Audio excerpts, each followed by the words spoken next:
खड्ड्यात पडून जर अपघातग्रस्त झाला तर जबाबदार कोण? अधिकारी की ठेकेदार की मौन बाळगणारे लोकप्रतिनिधी?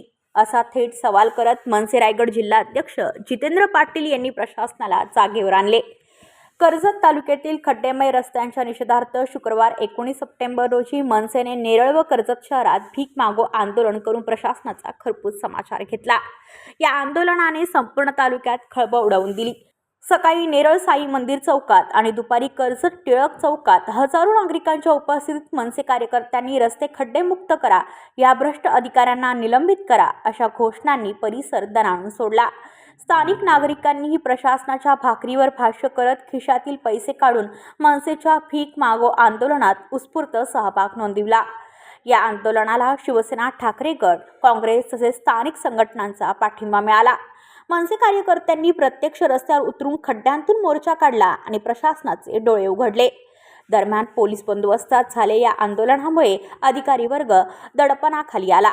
अखेर सार्वजनिक बांधकाम विभाग, MSRDC, MMRDA आणि जिल्हा परिषदेच्या अधिकाऱ्यांनी समोर येऊन एका महिन्यात तालुका खड्डेमुक्त करू असे आश्वासन दिले। तात्काळ काही रस्त्यांवरील खड्डे बुजवण्यासही सुरुवात करण्यात आली। मनसेने आंदोलनादरम्यान जमवलेली 1240 रक्कम मुख्यमंत्री सहाय्यता निधीत ऑनलाईन जमा करून प्रशासनाला तीव्र संदेश दिला। जनतेकडून भीक मागून आम्ही खड्डे बुजवू, पण तुम्ही केलेल्या भ्रष्टाचाराला माफी नाही। जिल्हाध्यक्ष जितेंद्र पाटील यांनी स्पष्ट इशारा दिला, ठेकेदारांना काळ्या यादीत टाका। एका महिन्यात खड्डेमुक्त रस्ते नसल्यास मनसे पुन्हा रस्त्यावर उतरेल, आंदोलन यापेक्षा तीव्र होईल असा इशाराही यावेळी देण्यात आला। यावेळी नेरळ व कर्जतमधील आंदोलनात जिल्हा सचिव अक्षय महाले, तालुकाध्यक्ष यशवंत भवारे, तालुका सचिव प्रदीप पाटील, उपतालुकाध्यक्ष स्वप्नील शेळके, प्रवीण राणे, नारायण भोईर, भूषण राणे, सागर भोईर, प्रसिद्धी प्रमुख अवधूत अत्रे, कर्जत शहराध्यक्ष राजेश साळुंखे, नेरळ शहराध्यक्ष सुभाष नाईक, महिला शहराध्यक्ष तेजश्री भोईर यांच्यासह शेकडो कार्यकर्ते सहभागी झाले होते। दिवसांपासून गणपती उत्सव आपला यायच्या अगोदरपासून महाराष्ट्र मनसेना सतत या प्रश्नाकडे आम्ही लक्ष देऊन त्याच्यावरती वेळोवेळी प्रशासनाला आम्ही कळवत होतो की रस्त्यांची अवस्था तालुक्यातील गाववाडे असतील, आदिवासी वाडे असतील, प्रमुख शहराचे रस्ते असतील, नेरळकरांचा रस्ता असेल, कशाळीचा इथला रस्ता असेल किंवा तालुक्यातले 4 पट्ट्यापासून तर अन्य रस्ते असतील, त्यांची अतिशय भीषण अवस्था झालेली आहे। अनेक अपघात देखील झालेले आहेत। परंतु प्रशासनाला जेव्हा आमचे पदाधिकारी सांगायचे त्यावेळेस ते बोलायचे फंड नाही आहे, निधी नाही आहे। परंतु रात्रीतनं आपण पाहायचं की बातमी गुपचूप यायची की कोणीतरी खड्डे बुजवतोय, मग अधिकारी म्हणायचे आम्ही तात्पुरते बुजवलेले आहेत, परत तोच खड्डा बुजवायला परत 4 दिवसांनी दुसऱ्याकडनं बातमी यायची।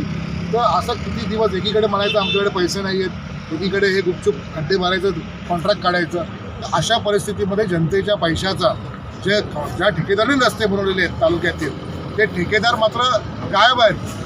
मग त्यांच्यामागे कोण पुढारी असो नसो आम्हाला त्याच्याशी काही घेणं नाही आहे। जनतेच्या पैशातला बनलेला रस्ता हा जनतेसाठी सुखकर असला पाहिजे ही भूमिका महाराष्ट्र सेनेची आहे। त्यामुळे अशा अधिकाऱ्यांचा जो दुर्लक्ष झालेला आहे तालुक्यामधील रस्त्यांवर त्यांना जाग आणण्याकरता आम्ही भीक मागो आंदोलन आज महाराष्ट्र सेनेच्या वतीने केलेलं आहे। आमचे तालुकाध्यक्ष यशवंत भवारे जे असतील, सर्व सहकारी असतील, त्यांच्या माध्यमातून या आंदोलनाची आम्ही पुढे रूपरेषा केलेली आहे। आजचं आंदोलन हे प्रतिकात्मक असून तर आज जे अधिकारी आले आहेत त्यांनी सांगितलं की पाऊस थांबला की तात्काळ आम्ही पूर्ण तालुक्यातील रस्त्यांची अवस्था जी आहे ती सुधारू, आम्ही थोडा वाट पाहू। पण याच्यानंतर आम्ही काही दिवसापूर्वी म्हटलेलं होतं की ज्या ठेकेदाराने जो अधिकारी ज्या रस्त्याला कारणीभूत आहे बनवायला त्याला त्या खड्ड्यामध्ये उभं करण्याचं काम जर आमचं आजच्या आंदोलनाचं फलित निघालं नाही तर भविष्यात आमचं आंदोलन अतिशय दाहक असेल, भव्य असेल, आक्रमक असेल। आज आम्ही प्रतिकात्मक भीक मागो आंदोलन केलेलं, जनतेमध्ये जनजागृती केलेली आहे, प्रशासनाला लक्ष वेधलेलं आहे। या आंदोलनाची जर त्यांनी दाद घेतली नाही किंवा त्यांनी जर रिझल्ट दिला नाही तर महाराष्ट्र सेना याच्या पुढे भविष्यात जे आंदोलन करेल ते अतिशय भयंकर असेल आणि त्याचे पडसाद पूर्ण सरकार असेल ते प्रशासनावरती उमटतील। AM न्यूज आजच्या महाराष्ट्र न्यूज चॅनलला सबस्क्राईब करा, लाईक करा, कमेंट करा आणि बेल आयकॉनला प्रेस करा। एक पाऊल सत्याकडे, प्रत्येक विभागाचा हक्काचा व्यासपीठ आजचा